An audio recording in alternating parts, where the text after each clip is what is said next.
Hey everyone, how's it going? I'm going to give you a little breakdown on the Coldplay song CLOCKS. It's an awesome song. The drummer does something that's really quite different to a lot of other drummers, and that is, he is super repetitive. He never changes his rhythm, which is really hard to do, so it's a good challenge for everyone. But the way he changes it to kind of fit the song is really clever. And that is, when it's the intro or the chorus of the song, he plays on the ride cymbal. And when it's the verse, he plays on the hi-hats. Now, he barely does anything else. There's not really any fills. And there are some crash cymbals that come in, but they're only ever on beat one, and they're used most of the time just to mark the start of a section. So if you're coming up to the chorus, he would hit it and then transition to the ride.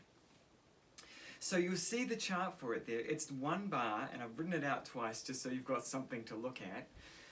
The snare drum and the bass drum are really working hard, and they're working together.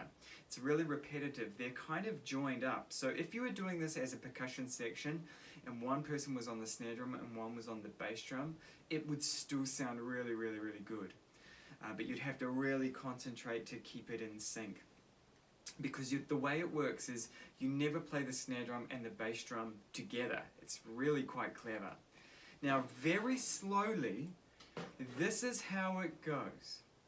1 and 2 and 3 and 4 and 1 and 2 and 3 and 4 and 1 and 2 and 3 and 4 and 1 and 2 and 3 and 4 and 1 and 2 and 3 and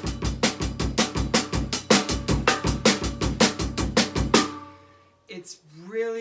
It's deceptive. Like it's hard to keep it going. So you definitely want to practice it slowly. Now, there's a couple of cool things about this groove.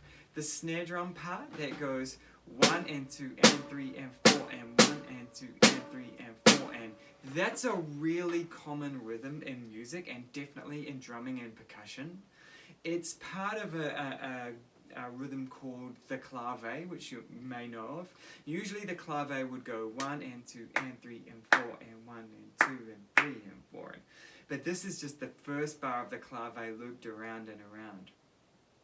Why does the drummer play this awesome groove, and why are there no variations?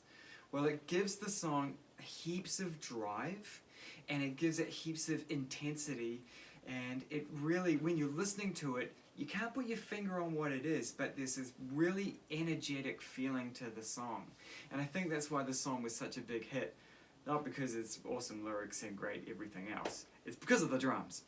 So I hope that helps. When you're practicing it, transition from the hi-hats over to the ride. And if you want to get used to that transition without dropping a beat, then you could just do it every 2 bars. So 2 bars on the hi-hats, 2 bars on the ride cymbal. Once you get good at that, you could put a crash cymbal on beat 1 when you make that change.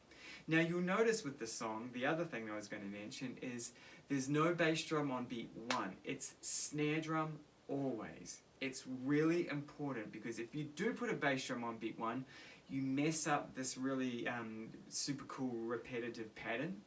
So when you hit the crash, it's going to be with a snare drum. Snare drum and crash together, it's a really cool sound. But a good challenge is to put the song on and drum along with it. If you're using YouTube, there's a way you can slow it down in the settings of the song. That's a good thing to do. Anyway, good luck with it. It's a great song. You'll have a lot of fun. And see if you can get it up to the speed of the original. Good luck and have fun!